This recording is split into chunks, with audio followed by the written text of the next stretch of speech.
Okay, hello guitarists and welcome to Coda Guitar. Here's a good lesson for you. This is a lesson, level 1 lesson on string bending. This is great because you can take a single note and single note on a guitar can sound a little bit thin and we can make it sound quite interesting just by giving it a bit of a tweak, just bending it up and down a bit, and great for all styles of music, blues, rock, metal, funk, reggae, anything you can think of. Pretty much all of your favourite guitarists, famous guitarists will use string bending in some shape or form. It's really useful. So what we're going to do is we're going to use the A minor pentatonic scale. Hopefully you're not too sick of this scale yet. We've used it quite a bit already, but hopefully you can see that in combination with the slides and the hammer-ons and the pull-offs, you can start to combine all of these and create your own riffs. Really good fun. So quick recap, here's the A minor pentatonic scale. Now we learnt it using a little finger before, but we're actually going to use a third one now because we're going to be bending with our third finger, and it's much more solid, much more secure doing it this way.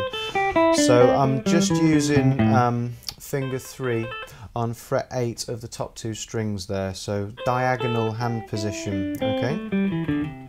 If you've not already checked out the free level 1 lesson on A minor pentatonic scale, check it out. Come back to this in a minute. There's also the fretting riffs, free fretting riffs lesson, which is really useful. But moving swiftly on, string bending, all we're doing is we're just scooping the note up. What I'm doing is a couple of things to think about. I'm getting underneath the note. So first of all, we're going to start on string 3. This is quite a good one to start with. And I'm going to fret 7 with finger 3. Now I'm going to scoop this up. So I want to get underneath the string a little bit. If I get on top of it, I might try and push up and I've left the string behind there. Don't want to do that. What you want to do is you want to be quite flat and you scoop it up from underneath, so hopefully the string's not going to ping out from underneath your finger.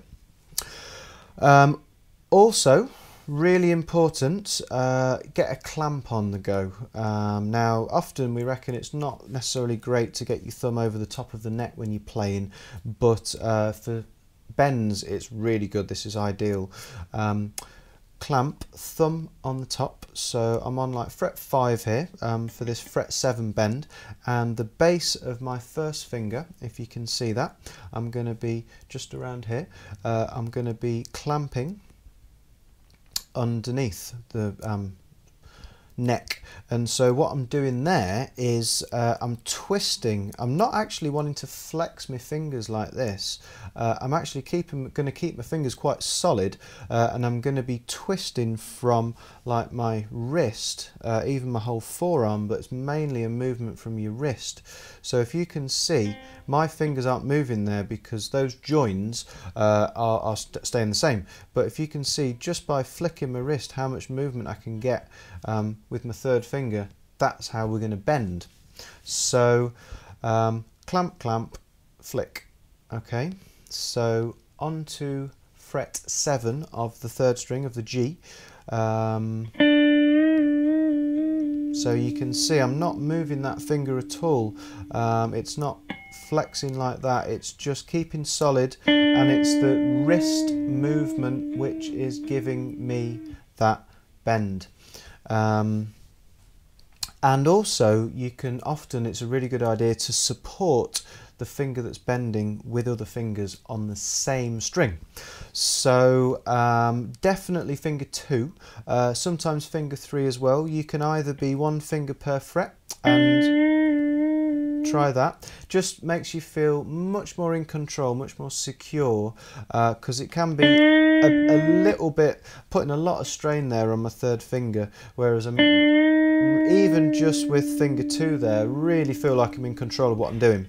Okay, so I personally often just use those two because I actually do a little bit of muting with this hand just to control this, with finger 1 just to control the sound, but don't worry about that. whatever's easiest for you. Fingers 1, 2, 3, just fingers 1 and 2, that's fine. And try and bend up, doesn't matter how far, just bend up and come back down again.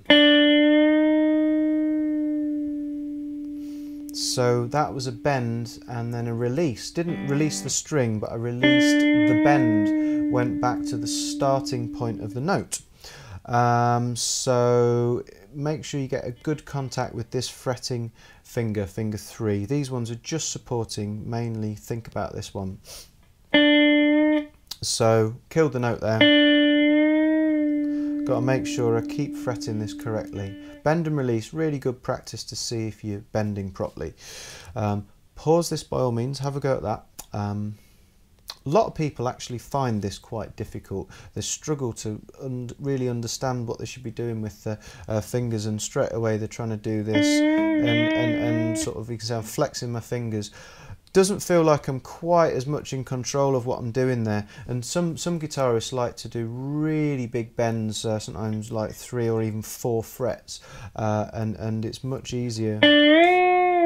It's much easier to do a big scoop there if you use your whole hand, because if you think about it, your wrist is much stronger than an individual finger. So if you scoop with your whole hand, you're supporting this finger, whereas if you just try and flex, that finger's trying to kind of work on its own almost.